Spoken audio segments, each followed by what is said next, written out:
Bonne année! Dans cette vidéo, je vais faire un petit bilan de mon année 2022 d'un point de vue créatif et je vais vous parler de mes objectifs à la fois vis-à-vis de l'écriture, de l'édition et de YouTube.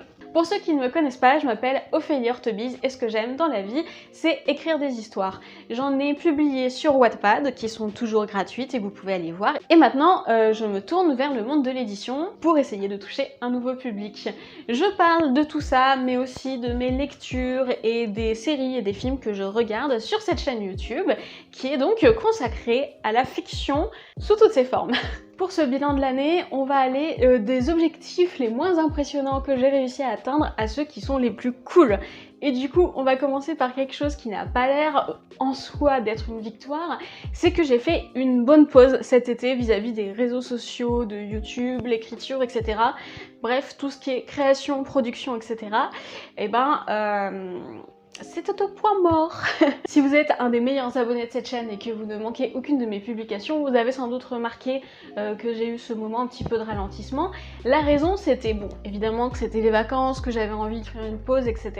Mais surtout que j'avais besoin de prendre soin de moi d'un point de vue santé mentale parce que j'ai eu une petite rechute, c'était pas la grosse forme. Et là où ça, devient une réussite, c'est que j'ai réussi à prendre soin de moi pour aller mieux.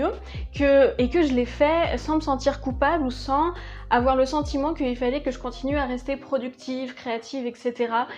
Et ça rejoint donc un des objectifs que j'avais mis en place l'année dernière, où j'avais dit que quoi qu'il arrive, je ferais passer mon bien-être et ma santé mentale avant tous mes objectifs de création divers et variés.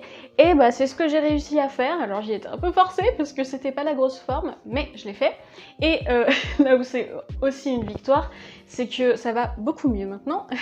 Donc je suis en forme, je suis plutôt bien dans ma peau quand même. C'est sans doute l'accomplissement numéro 1 que j'ai réussi dans mon année 2022. Mais vous n'êtes pas là pour qu'on parle de ma santé mentale, donc je vais arrêter là. Parmi mes autres objectifs, il y avait de continuer à créer des vidéos YouTube et je pense qu'on peut dire que c'est réussi. Regardez, je suis encore là et nous voici dans une vidéo d'objectif 2023. Donc, c'est que j'ai continué malgré tout à aimer ça. Mon objectif, c'était de faire équivalent d'une vidéo et demie par mois, donc 18 vidéos. Et malgré ma pause de cet été, j'ai dépassé l'objectif, j'ai fait plus de 18 vidéos. Donc bravo à moi, j'imagine, je suis contente, l'objectif est atteint. Parmi ces vidéos, il doit y en avoir 4 ou 5 qui ont dépassé les 1000 vues. Alors il y a des vidéos qui évidemment sont sur des sujets qui sont un petit peu attractifs, c'est-à-dire comment réussir sur Wattpad. Évidemment, celle-là, ça fait partie de mes meilleures vidéos. Il y a aussi une vidéo qui a eu un comportement bizarre, c'est celle sur les clichés sexistes dans la fiction, où on voit Daenerys sur la miniature. Je me l'explique pas trop, mais la première semaine, elle a eu une véritable explosion. Genre à l'échelle de ma chaîne YouTube, c'était très impressionnant. Oui, elle a fait quelque chose comme 1500 vues en une semaine et ensuite elle s'est mise à stagner. Je sais pas pourquoi, si quelqu'un a une explication ou si quelqu'un sait comment faire pour la relancer, je suis preneuse. En tout cas, c'était quand même une belle victoire, j'ai une vidéo qui a bien marché et qui a un peu dépassé le tout petit cercle des gens que je touche habituellement. Mais d'un autre côté, et je m'y attendais pas, j'ai découvert ce que ça faisait d'être une femme et d'avoir de la visibilité sur YouTube, même à petite échelle. Et évidemment que j'ai une vidéo qui fait plus de 1000 vues en une semaine, j'ai des commentaires de mecs qui viennent me donner leur avis sur mon physique. Donc j'ai vraiment vu que c'était pas une légende, ce truc du les meufs lâchent YouTube à cause du regard des hommes, quoi. C'était immédiat, quoi. Voilà, donc j'ai eu des remarques sur mon physique et quand j'ai expliqué que c'était inapproprié, j'ai eu des réponses absolument stupides. Voilà, j'ai eu aussi un peu de mansplaining, mais ça je l'ai régulièrement dans mes vidéos, des hommes qui viennent m'expliquer que j'ai pas bien compris ce dont je parlais en commentaire, mais c'est super agaçant.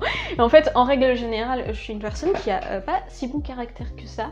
Et j'avoue que les gens qui viennent me contredire en commentaire sur YouTube de manière non constructive, juste je suis en désaccord complet avec l'intégralité de ce que t'as dit, ça me saoule un petit peu. Mais c'est le jeu, les gens sont rarement irrespectueux. Alors parfois ils le sont, quand je dis des trucs féministes sur internet, ou que je demande à ce qu'on me fasse pas de commentaires sur mon physique, oui, les gens peuvent devenir irrespectueux, mais globalement, j'ai pas eu une assez grande force de frappe pour que ce soit vraiment pénible d'avoir des commentaires sur YouTube. Ça me fait surtout plaisir et c'est très encourageant. Et c'est vrai que j'ai reçu aussi quand même pas mal d'encouragements pour parler du positif et puis pour ne pas être trop déséquilibrée dans mon bilan. Je reçois régulièrement donc des encouragements qui me donnent envie de continuer à produire et à partager ce que je fais. Globalement, à mon échelle, à mon niveau, et ben, quand j'arrive à toucher des gens, c'est pour échanger de la positivité et c'est assez cool. Donc ça me donne envie de continuer. Autre vidéo qui a bien marché, parce qu'à la base je parlais de ça, il y a ma vidéo sur Les enfants sont rois de Delphine de Vigan, qui elle n'a pas du tout explosé au début, mais progressivement, en fait, elle a engrangé de la visibilité. Je crois que maintenant, quand on cherche le livre Les enfants sont rois de Delphine de Vigan sur Google, ma vidéo tombe dans les résultats vidéo, ce qui fait que ça la fait remonter. Et du coup, je m'y attendais pas, mais ça marche et ça me fait penser que je fais bien parfois de faire des vidéos sur des sujets qui m'intéressent, même si je suis persuadée que ça n'intéressera jamais personne, parce que en fait, peut-être que 6 mois plus tard, cette vidéo va continuer à engranger des vues. Bref, ça c'est mes vidéos qui ont le plus marché. J'ai aussi réalisé un de mes objectifs qui était de faire des vlogs, et j'en ai fait quelques-uns, et là par contre, c'est un bilan mitigé parce que d'un point de vue des vues, à l'échelle de ma chaîne YouTube, ça marche pas des masses, hein, on va pas se mentir. Sans doute parce que je suis pas une personne exceptionnelle ou connue et que du coup, je peux pas mettre en valeur ma personnalité pour faire cliquer les gens sur le vlog. Enfin, je sais qu'on dit beaucoup que les vlogs c'est plutôt un truc de gens qui sont déjà connus et célèbres, pas quelque chose qui nous permet de nous faire connaître. Après, je sais que moi j'aime beaucoup regarder en fait des vlogs d'écriture de gens qui racontent comment ils ont vécu le NaNoWriMo, tout ça. Donc, comme j'aime regarder ce genre de choses, et ben j'aime aussi en produire.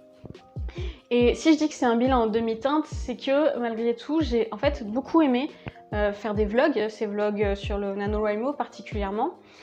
J'ai trouvé que c'était l'occasion pour moi de faire des trucs créatifs, d'expérimenter un petit peu avec le montage, la recherche d'esthétique. Voilà, j'ai essayé de faire quelque chose de joli et d'intéressant. Du coup, en fait, pour moi, c'était assez enrichissant de tourner ces vidéos de vlog, même si j'ai l'impression qu'ils intéressent pas grand monde. Après, on va voir, hein, peut-être qu'avec le temps, elles trouveront leur public. Peut-être que moi je m'améliorerai et que ça me permettra de toucher aussi d'autres gens, je sais pas. Bref, en tout cas, j'avais cet objectif d'essayer de faire des vlogs et je l'ai atteint. J'ai aussi fait des vidéos sur le thème de l'écriture. J'ai continué donc à donner des conseils d'écriture, à parler de bêta lecture par exemple, de parler aussi de la correction de mon roman, de l'envoi en maison d'édition, tout ça. Et je commence à parler de mon aventure en maison d'édition. Et d'ailleurs, ce sera l'objet de la deuxième partie, ou plutôt même la troisième partie de cette vidéo.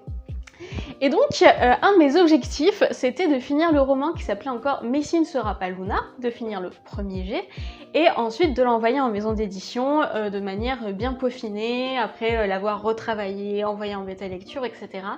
Et non seulement j'ai atteint cet objectif. Au printemps dernier, j'ai envoyé Messi ne sera pas Luna dans ce que je considérais à ce moment-là comme la meilleure version possible du manuscrit. Mais en plus, j'ai eu un contrat d'édition. Donc j'ai signé cette année avec la maison d'édition HLab du groupe Hachette pour une publication qui, j'imagine, aura lieu courant 2023. J'en sais pas plus, désolée.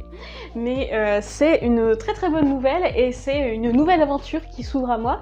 Je suis quand même assez étonnée encore d'avoir réussi ça, fière de moi bien sûr, et très curieuse de voir ce que ça va donner. J'espère que ce sera une bonne aventure, que ce sera des découvertes. Le chat fait nimp. J'espère que ça va être une bonne expérience. Pour le moment, même si j'ai eu la joie de recevoir un mail de réponse positive, que j'ai signé le contrat et tout ça, ça reste encore un petit peu impalpable, un peu difficile à réaliser. Je pense que je réaliserai un petit peu mieux lorsque je recevrai la couverture du roman. J'ai commencé un petit peu les échanges avec mon éditrice à propos du contenu du texte. mais j'ai hâte que ce livre soit accessible en vente, qui sera d'abord en numérique puis en papier, et j'ai hâte de pouvoir participer à la promotion du livre, et c'est mon objectif d'un point de vue littéraire pour l'année 2023, c'est de me donner un fond pour la promotion de mon roman, pour lui trouver un public, pour eh bien, le faire connaître à toutes les personnes qui pourraient être intéressées. Donc voilà, objectif 2023, soutenir à fond la sortie de mon roman et lui permettre de trouver son public. J'ai écrit cette année un autre roman, après Mes signes sera pas Luna, qui est presque fini. Alors on va dire que c'est fini parce qu'il doit me rester moins de 10 000 mots à écrire. Donc j'ai un premier jet, c'est toujours une romance avec des loups-garous. J'en ai parlé dans mes vlogs sur le NaNoWriMo. Et donc ce roman-là, j'aimerais terminer le premier jet, le retravailler. Je pense qu'il y aura besoin de pas mal de retravail parce que je l'ai écrit quand même assez vite. Et puis essayer de lui trouver une maison d'édition. Voilà, ça c'est évident. Du coup, c'est assez évident. Du coup, c'est le prolongement naturel. Et de la même manière, j'aimerais continuer, écrire au moins un autre roman l'année prochaine. Et en fait, là, on arrive au moment où je dis que mes objectifs pour l'année, ça va être de refaire ce que j'ai fait là, de continuer à publier des vidéos sur YouTube, de continuer à écrire. Et en fait, j'ai pas envie de me fixer des objectifs trop ambitieux parce que j'ai pas envie de me mettre en situation d'échec si c'est des objectifs qui sont pas atteignables. Et puis aussi parce que j'ai pas envie de me mettre sous pression à cause d'objectifs qui seraient au-delà de ma zone de confort en fait. Mais c'est quand même pas très fun de dire mon objectif de l'an prochain c'est continuer comme ça. Alors j'ai réfléchi.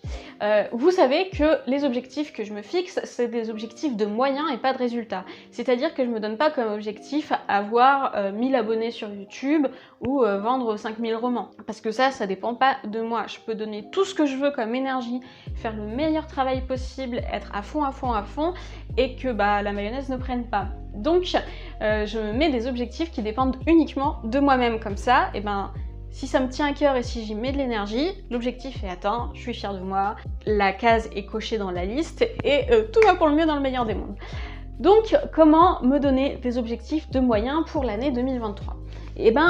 Concernant YouTube, d'abord j'ai réfléchi. Je n'ai toujours pas 1000 abonnés, j'en suis très malheureuse, mais malgré tout, j'ai fait une belle progression au cours de l'année. J'étais à une 60aine d'abonnés le 1er janvier 2022, et au 1er janvier 2023, j'ai 420 abonnés et quelques. Donc j'ai pris 400 abonnés dans l'année, c'est plutôt pas mal, c'est un peu plus que 1 abonné par jour. D'un certain point de vue, c'est beaucoup. Genre, si tous mes abonnés venaient dans mon salon, il y aurait plus de place pour respirer. Mais d'un autre, 400 abonnés, c'est quand même pas grand-chose à l'échelle maintenant des empires qu'on peut voir sur les réseaux sociaux. J'ai envie que ma chaîne se développe, croisse et de rencontrer au maximum mon public. Donc j'ai envie d'avoir plus d'abonnés, mais je ne vais pas me fixer comme objectif le résultat, avoir plus d'abonnés. Par contre, les priorités, je pense que je vais avoir pour mes vidéos l'an prochain, ça va être d'améliorer la qualité de mes vidéos, déjà de faire des trucs de plus joli et plus fluide et essayer surtout de mieux commencer mes vidéos. Je pense que c'est le point faible de mes vidéos pour le moment, l'accroche entre guillemets. Donc améliorer le début de mes vidéos et la qualité globale. Autre objectif qui ressemble un petit peu, essayer d'améliorer ma technique de miniature et titre parce que c'est ce qui donne envie ou non aux gens de cliquer et j'imagine que c'est ce qui pêche un petit peu aussi. En tout cas, je pense que c'est l'axe d'amélioration principal que je vois. Concernant l'écriture, je pense que j'aimerais bien refaire le NaNoWriMo l'an prochain et peut-être faire le camp NaNoWriMo, ou le camp, je sais pas si on le dit en français ou en anglais dans ce genre de cas, le camp NaNoWriMo, donc au printemps, soit en avril, soit en juillet. J'aimerais essayer de plus introduire des techniques narratives que j'ai appris dans mes lectures ou en lisant d'autres œuvres, bref, de plus réfléchir vraiment en termes de dramaturgie dans la création de mes histoires. Et peut-être aussi de chercher un petit peu à sortir de ma zone de confort maintenant. J'ai du plaisir à écrire des histoires de loups-garous, évidemment, de la romance un peu olé olé avec une légère tonalité politique, mais je me dis que ce serait pas mal si tout en faisant ça, je me challengeais un petit peu plus. Donc peut-être que ça pourrait être un objectif, mais On va voir. Ça peut être bien aussi juste de continuer à m'améliorer dans ce dans quoi je suis bonne. Un autre objectif que je suis pas sûre de remplir cette année, mais on va voir, c'est de m'intéresser un peu plus à tout ce qui est auto-édition. J'aimerais bien à terme me lancer un moment en auto-édition, peut-être en parallèle de l'édition traditionnelle, mais c'est une aventure entrepreneuriale qui demande d'investir de l'argent, de connaître un petit peu le milieu, et là j'en suis pas là encore pour le moment. Je lis assez peu de livres auto-édités, j'en ai lu quelques-uns, mais je connais plus les circuits traditionnels, on va dire. Donc je vais essayer d'augmenter mes connaissances sur le monde de l'auto-édition pour voir s'il n'y a pas moyen de tenter quelque chose, mais je suis pas sûre de faire ça forcément en 2023. À voir. Ce que j'aimerais bien faire aussi, mais qui dépend pas totalement de moi, c'est que j'aimerais bien aller au moins une fois à un salon du livre ou faire des dédicaces, rencontrer des gens qui seraient des lecteurs que je connaissais pas jusque-là. Bref, commencer à vivre un petit peu la vie d'autrice comme on la rêve en regardant les réseaux sociaux. Si possible, j'aimerais bien. Si je devais résumer donc tous mes objectifs pour l'année, ce serait de continuer comme ça sur cette lancée, de ne pas m'épuiser, ce serait de ne pas m'éloigner trop de ma zone de confort, mais en cherchant le challenge, essayer toujours de m'améliorer et de progresser sans tirer sur la corde, sans perdre le goût de ce que je fais et sans me fatiguer d'un point de vue physique ou de santé mentale. Mes objectifs, c'est de faire de mon mieux, de donner vraiment tout ce que j'ai, d'avoir du plaisir et de partager ce plaisir avec vous sur YouTube, sur internet en règle générale. N'hésitez pas, si vous êtes allé jusqu'ici, à me parler, vous, de vos objectifs pour l'année. Et puis, si ce n'est pas déjà fait, vous pouvez me suivre sur les différents réseaux, sur Instagram et sur Wattpad. Et puis, peut-être sur d'autres réseaux à l'avenir, je ne sais pas, je vous tiendrai au courant. Bref, n'hésitez pas à venir me retrouver partout où je parle sur internet. Je vous souhaite à tous et à toutes une très bonne année 2023, de réussir tout ce que vous entreprenez, d'atteindre vos objectifs, et j'espère qu'on va passer tous ensemble une très bonne année.